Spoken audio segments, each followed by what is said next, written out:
o Pix e os cartões de crédito agora vão ser monitorados de perto. Até onde isso impacta seus investimentos? Essa semana, então, foi anunciada aqui uma nova medida aí em relação à Receita Federal e, enfim, fiscalizações gerais, que tem novas regras aí para o pessoal que usa Pix e cartão de crédito.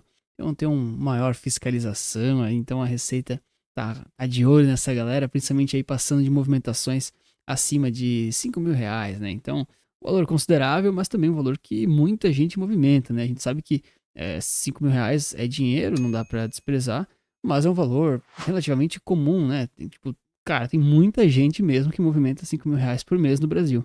E isso gera uma preocupação gigante, porque muitas vezes as pessoas pensam, poxa, isso está abrindo uma porta para possíveis novos impostos, mais taxação, assim por diante, e eu concordo, de fato, né? A gente começa a ter uma certa facilidade em fiscalizar para depois poder taxar, mas querendo ou não, essa regra ela já existia, não é uma lei nova e não é nada de novo, vamos dizer assim. Esse é um recurso de quando o governo não consegue criar novos tributos, aí ele simplesmente usar melhor aqueles que já existem. Então a Receita Federal ela já tinha esses direitos e ela simplesmente agora vai começar a olhar mais de perto essas movimentações. E aí, claro, vai conseguir arrecadar mais. A preocupação das pessoas é sempre, poxa, mas será que eu vou perder dinheiro? Será que eu vou me incomodar? Será que eu vou ser taxado? Bom, a promessa é que não tem taxação, mas se você sonega algum tipo de valor, enfim, né, tem rendimentos aí ilícitos ou estranhos, você pode sim se complicar. O ponto todo é que para os grandes empresários e para as grandes empresas e para quem faz as coisas certas, simplesmente não muda nada. Eu, por exemplo, não vejo preocupação agora e uma grande empresa de capital aberto, por exemplo, que ganha aí bilhões e bilhões por mês e movimenta esse dinheiro todo, é tudo declarado, então meio que está tudo certo. Uma outra forma que essas grandes empresas e grandes empresários têm é de fazer as tributações de forma mais eficiente, né, e usar aí mecanismos legais para conseguir declarar esses impostos e também não ser taxado de forma ruim, a prejudicar eles de verdade, né, pelos meios convencionais. Tá? Então quem tem capital intelectual e bons advogados, bons tributaristas, acaba conseguindo legalmente não pagar tantos impostos. Tá? Isso é complexo para a grande maioria dos brasileiros aí que trabalha de forma informal, faz parte aí da classe média baixa e movimenta mais de 5.000 por mês no seu Pix, na sua conta corrente. Essas pessoas não têm acesso a isso, elas provavelmente nem sabem que isso existe. Tá? Então essas pessoas com toda certeza serão as mais prejudicadas no sentido que vão cair na malha fina. Tá? Não quer dizer que elas vão pagar mais imposto, menos imposto, mas elas vão acabar se enrolando. Tá? O cara que tem muito dinheiro, faz certinho, não vai mudar nada. Apesar de que, claro, eu acho muito ruim isso, porque, enfim, né, liberdade, privacidade, enfim, né, não ter tanto Estado assim não é tão bom na minha opinião, tá? E já comenta aí o que você achou dessa medida do Pix. Você está preocupado com os seus 5.000 por mês aí na conta? Mas aqui falando em relação ao mercado financeiro, aos investimentos, o que isso pode impactar de fato aí no seu bolso, na sua carteira? Essas medidas de governo, elas acabam impactando sempre muito mais no câmbio e nos juros, tá? E o que a gente tem que olhar primeiro de tudo em relação aos juros? Os juros futuros aqui, eu sempre mostro essa tela, ela é bem importante.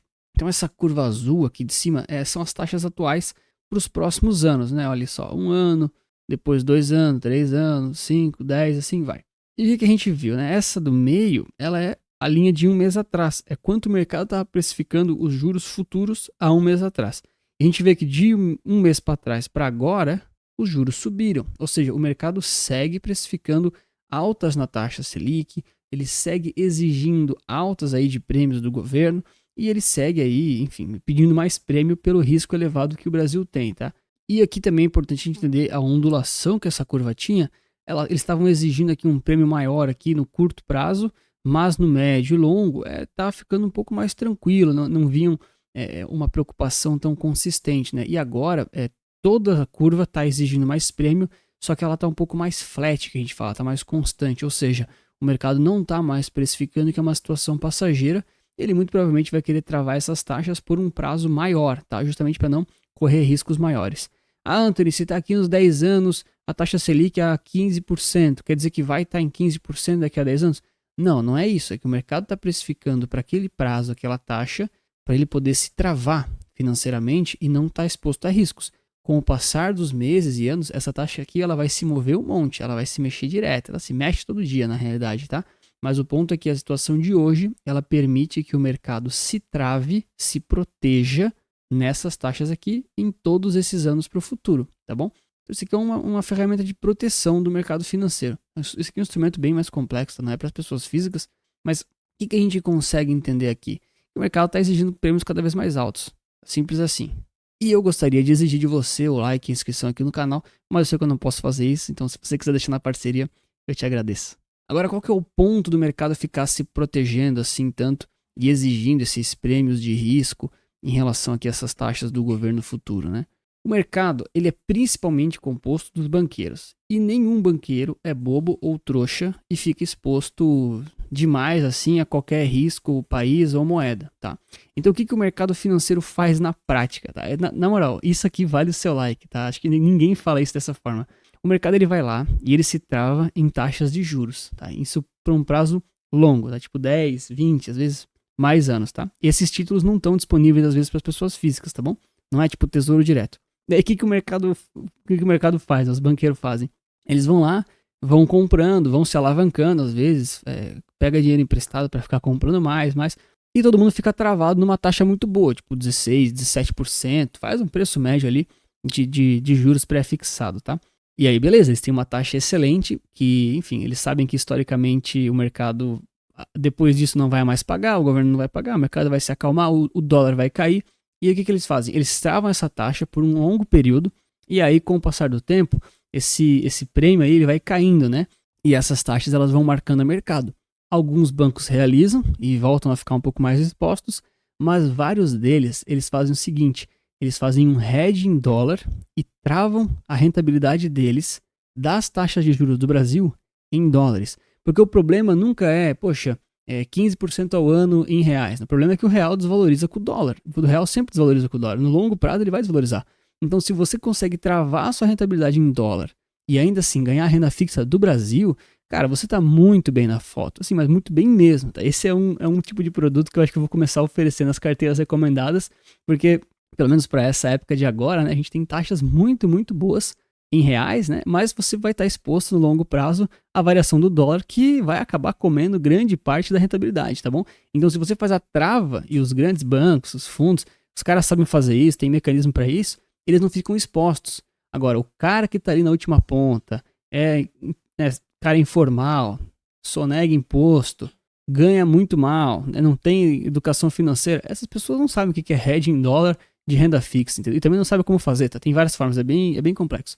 Mas eles, infelizmente, serão os mais prejudicados, tá? O banqueiro não vai ser prejudicado com taxação do Pix, independente se tem taxação ou não, tá? Independente se o governo tá com déficit fiscal, não vai.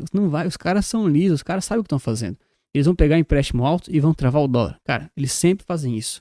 E a história é sempre a mesma. A bomba fica na mão do Banco Central. E aí o Banco Central faz o quê? Para não estourar nele, ele imprime um monte de dinheiro. E aí essa bomba ela estoura na sociedade toda, vamos dizer assim, através da inflação, enfim, problemas generalizados, né, déficit fiscal e assim vai. Então a gente sabe que isso não vai mudar, mas a gente sabe que em momentos certos você tem que agir certo. E isso vai proteger demais a sua carteira por muito tempo.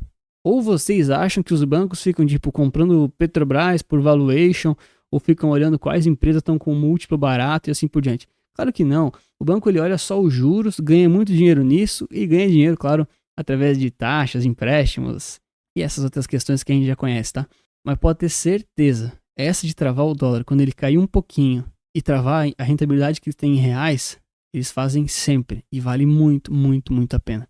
Por isso que eu tô pensando em criar esse produto dentro das carteiras recomendadas, porque de fato é interessante demais e é uma sacada muito inteligente dos bancos, né? A galera não fala isso por aí, se não valeu o seu like, eu não sei mais o que vale, tá? Bom, e dando uma olhadinha aqui só no mercado aqui dessa semana, né? Mas pra gente fazer aqui um giro rápido, o Ibovespa fecha a semana aqui um pouquinho mais alto do que a estabilidade, praticamente no 0 a 0. O IFIX cai um pouquinho aqui, próximo de 1,3%, 1,4%. E o dólar caindo 1,3%, né? De novo, o dólar ainda, todo mundo tá vendo ele como caro, mais difícil de cair. É uma situação muito ruim, uma situação muito chata. Ainda vejo ele caindo um pouquinho ao longo dos meses. Mas é aquela história, né, cara? Quando ele começa a cair, muita gente compra, tá? E muita gente compra, não digo no sentido de comprar dólar físico para viajar ou através de corretora. É muita gente dessa galera que eu comentei dos bancos que começa a abrir o hedge de proteção, entende? Então eles começam a fazer a trava deles e isso pressiona o câmbio para cima. Então por isso que a gente não dificilmente vai ver o câmbio aqui em R$5, R$4,50, R$3, cara. É muito difícil isso acontecer, tá? Pode acontecer, mas de fato é muito difícil. Aqui ainda tem o mercado cripto, que no geral também teve uma semana um pouquinho mais sangrenta aí. A maioria das cripto caindo um pouquinho. Ainda acho normal, né? Realização, longas altas tiveram ao longo de 2024. Então é muito normal a gente ver períodos de lateralização, algumas quedas e assim por diante, tá? Tem uma galera que já tá bem pessimista, falando que acabou o bull market, já vai reverter tudo para uma grande queda. Eu ainda não acho dessa forma, tá? Eu ainda acho que tem espaço para cima, mas de fato pode cair, né? Pode cair ou pode subir, mas não tô tão pessimista assim não, tá bom? E por último ainda tem o SP500 aqui, tá fechando a semana aí com uma queda de mais de 2%, realização forte. Aqui sim eu acho que pode haver uma queda um pouco mais direcional, no sentido de lá a eleição do Donald Trump realmente se oficializou, né? Muito breve ele vai tirar posse, e é muito comum que depois da posse do presidente, muitos mercados acabem corrigindo e realizando os lucros, tá? Esse é o famoso sobe no boato e cai no fato, é aquilo que a gente fala, né?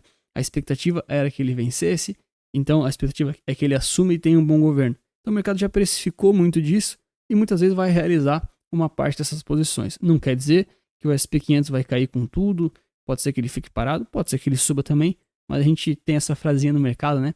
Sobe no boato e cai no fato, porque muitas vezes é assim que acontece, né? O mercado acabou antecipando aqui a vitória dele ao longo aqui, né, dos últimos meses, semanas, e agora talvez realize um pouquinho, tá? Isso é normal, não vejo nenhum problema, tá?